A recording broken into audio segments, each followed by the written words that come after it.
Hello everyone. In this lecture we will study geotechnical engineering. In the previous lecture we have studied the different numericals of our second chapter, that is preliminary definition and interrelationships.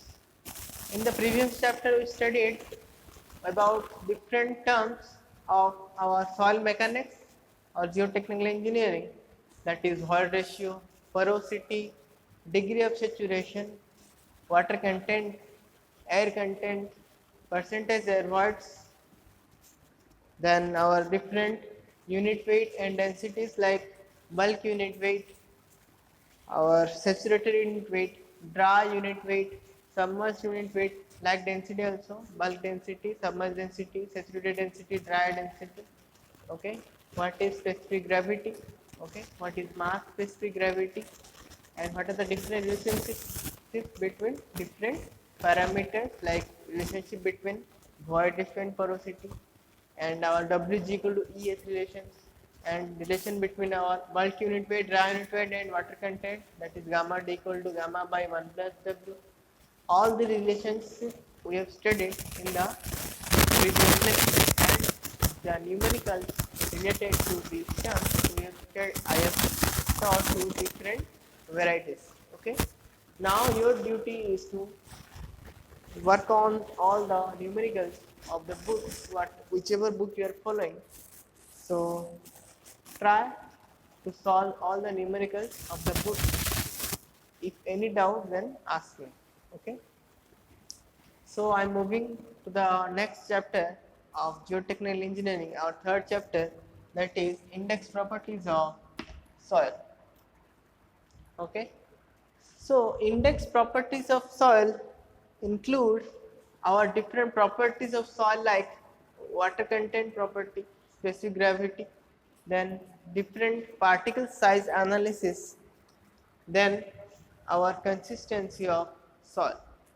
Okay, these are the different uh, individuals of our index property of soil. Okay, so starting with our water content, I will move on. So now water content.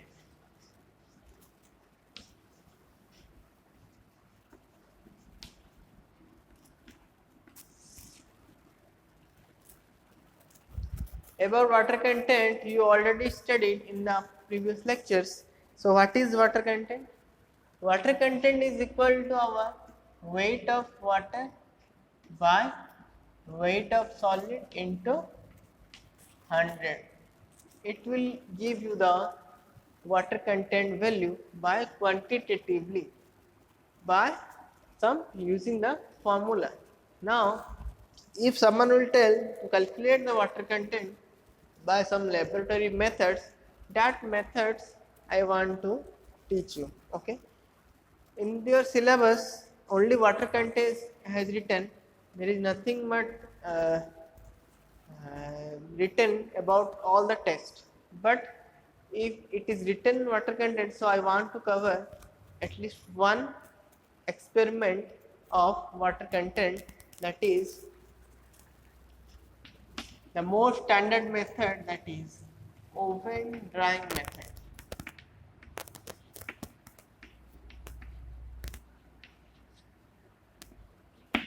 Oven drying method. There are different methods for calculating the water content, like sand bath method,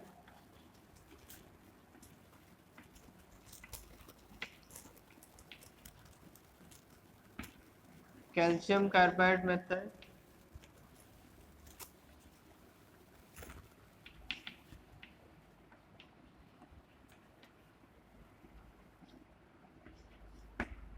pycnometer method,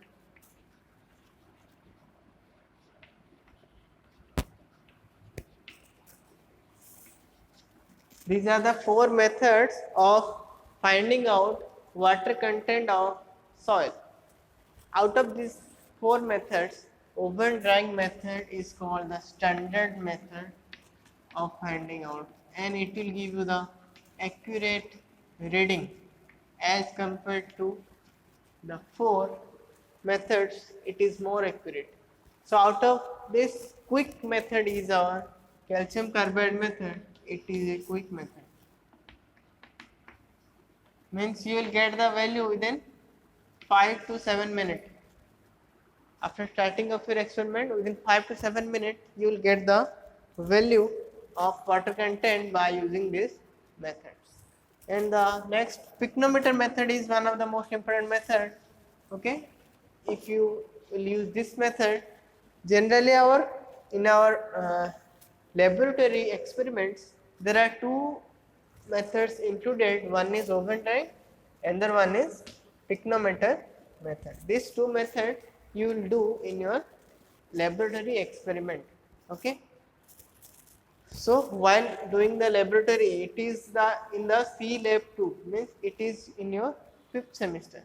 Okay, 5th semester you will study about pycnometer method.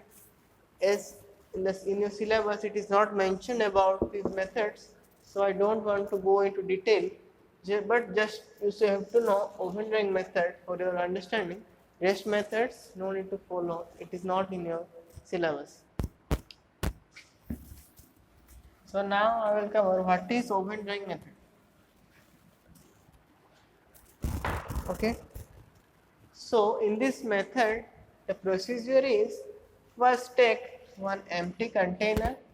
Suppose the weight of that container is W1. Okay, then fill soil into it.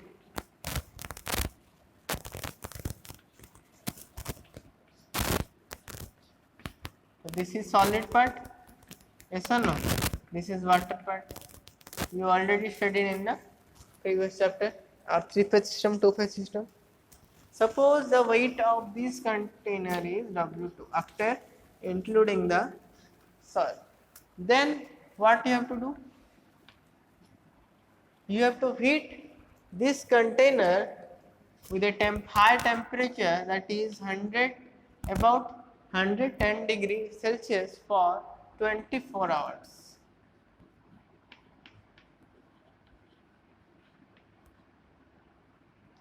For 24 hours.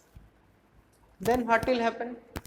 If you will heat one soil sample within a high temperature and for a longer period, then water will not present, yes or no? Water will evaporate. Okay, water will not present in the further result. So only the solid part will be present, only the dry soil. Only the solid part will be present, water will not present in that sample. Suppose this sample has weight W3. Okay, again I am repeating the procedure. In oven drying method, it is called generally standard method as compared to the other methods, because we are getting the more accurate reading in this method. In this method, what you have to do? First, take a empty container containing the weight of W1, then add soil sample into it. Suppose the total weight now becomes W2. As you are collecting the soil sample, the water may be present, almost it should be present only. So what is present and solid part is present. Next what you have to do? You have to heat that soil sample for 110 degrees Celsius and for 24 hours if you keep in a oven. Okay, temperature controlled oven you have to keep the soil sample, and after 24 hours you have to remove the soil sample from the oven. So then you are getting the soil sample, only solid part, water will not present because water will be evaporate. So the weight, the resultant container is suppose W3. Now you have to calculate the water content from this 3 weight. How to calculate? No need to by heart the formula, just derive from the original formula. Original formula is what? Weight of water by weight of solid into 100. Now how to calculate weight of water? Just look at the three weight and tell me how to calculate weight of water. If I will deduct W2 minus W3, then it will be weight of water, yes or no? Because W2 contains container, solid and water. W3 contain container and solid part. Water is not present. If I deduct total W2 minus W3, only water will be present, yes or no? So only water we need, so W2 minus W3 will give you the weight of water. Now what will be the weight of solid part? How to calculate? If I deduct W3 minus W1, because W3 contains only container and solid part, but W1 contains only container. If I deduct both, then solid will only present. So I deduct then W3 minus W1. So the numerator will give you the weight of water and denominator will give you the weight of solid. So this is your formula. If someone will tell to calculate the water content by using oven drying method, just follow the procedure, do the experiment and put this formula for finding out water content of a soil sample. Okay, the original formula remains unchanged. By using experiment, you have to derive the formula like I have written in the book. Okay, so this is called generally a standard method, a most accurate method as compared to the other methods. So this is all about water content.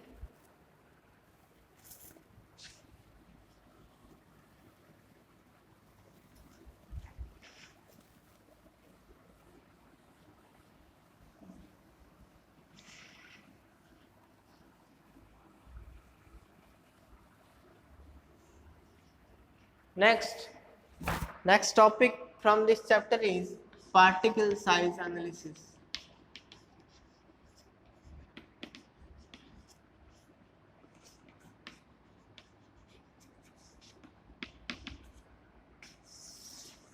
Particle size analysis.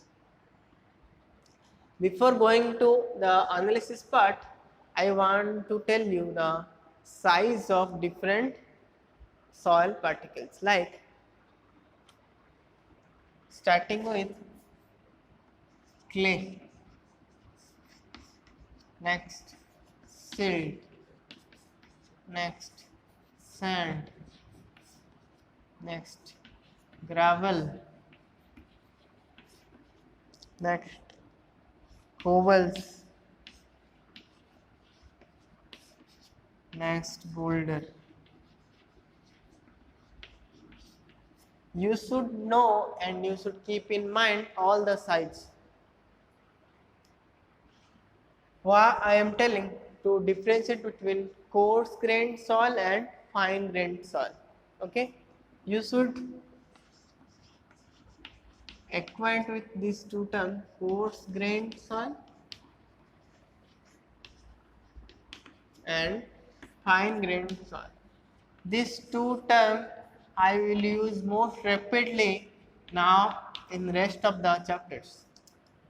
So you should acquainted with these two terms. One is coarse grained soil, what is fine grained soil. Now I will tell what is this term and how you will know which soil is coarse grained and which soil is fine grained. Now before that, just remember the size values. If the size of the soil particles is, here I am giving the heading types of soil, here size. If the size is less than 0.002 mm, then that is called clay.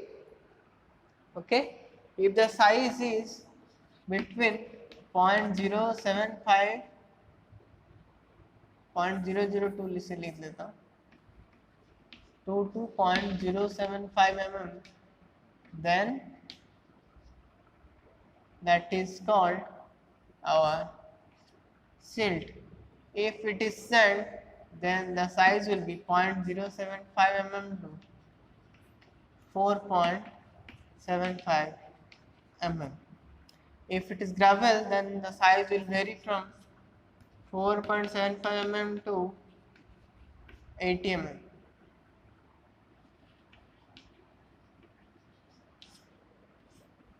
Okay. For cobbles, the size is 80 mm to 300 mm.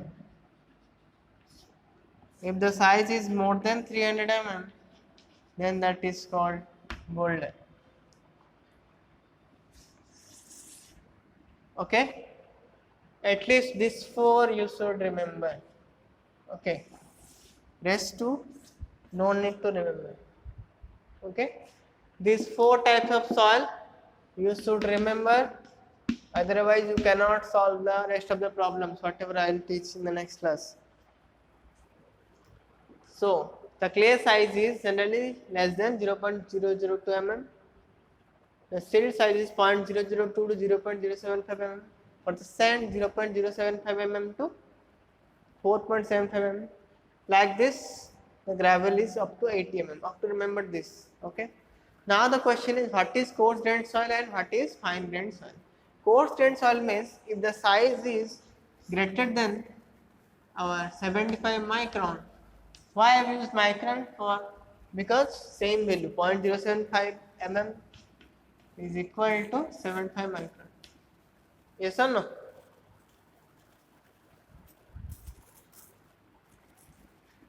You already know or not? Unit. Always remember the unit. 1 centimeter equal to 10 to the power minus 2 meter. 1 mm 10 to the power minus 3 meter. 1 micron 10 to the power minus 6 meter. Okay. All should remember this values, standard values. So if mm to micron, then just multiply by 1000. Yes or no? 1 mm equal to 1000 micron. So if I will write 0.075 mm, then it will be multiplied by just 1000.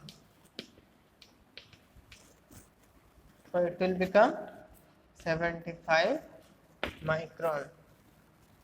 Yes or no? Like this, I can write 75. For fine grained soil, the size is less than 75 micron. Clear?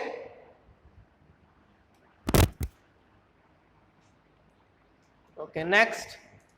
So whichever the soil coming under coarse grained soil, if the size is more than 75 micron. More than 75 micron means only sand, gravel and cobbles, boulders. So I can write sand, gravel, rest is not needed, but still I am writing cobbles and boulder. For fine grained soil, whichever the soil will come, one is silt, another one is clay. Yes or no? Silt and clay. Generally, fine grained soil is generally called cohesive soil. I am using that terms now because this term I will use rapidly in the further chapter, so you should know the terms. That is cohesive soil. Cohesive soil means you have studied in the chemistry the cohesive bond.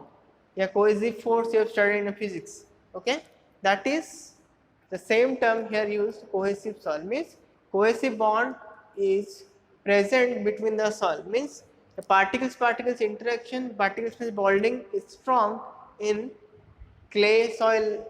That is why it is called cohesive soil.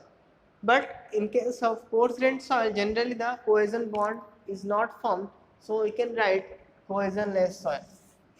These soil are cohesionless soil. Cohesionless.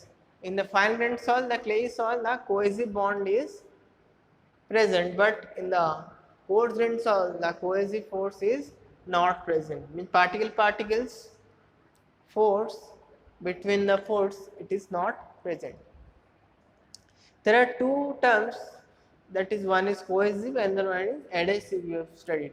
Cohesive means the force of attraction between the same particles, that is cohesion. If it is different particle, then that is adhesion. The opposite of cohesion is adhesion. Here adhesion has no use, only we are using cohesive soil and cohesionless soil.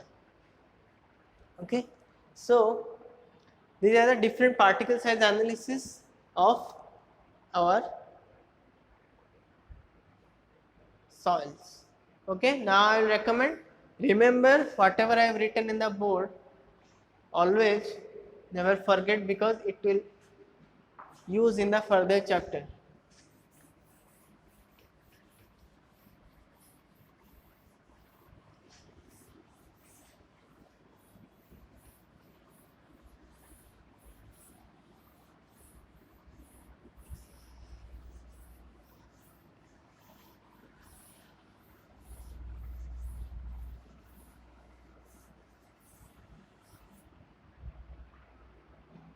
Okay, particle size, now we will move to the analysis part.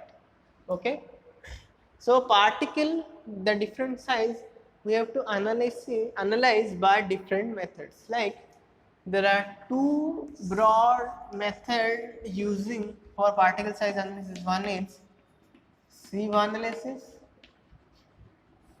which you will do in the experiment. One is sedimentation analysis.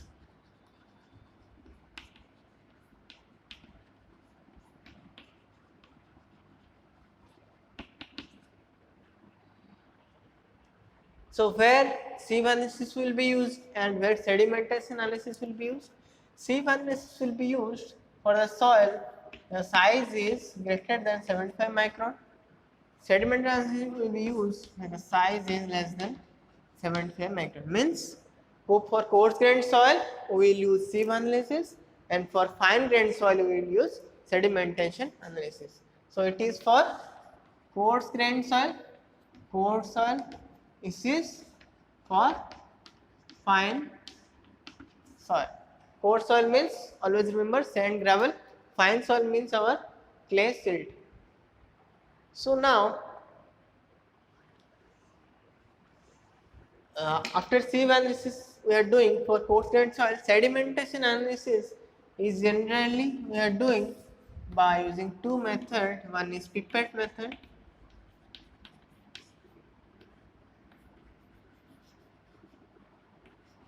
another is hydrometer method.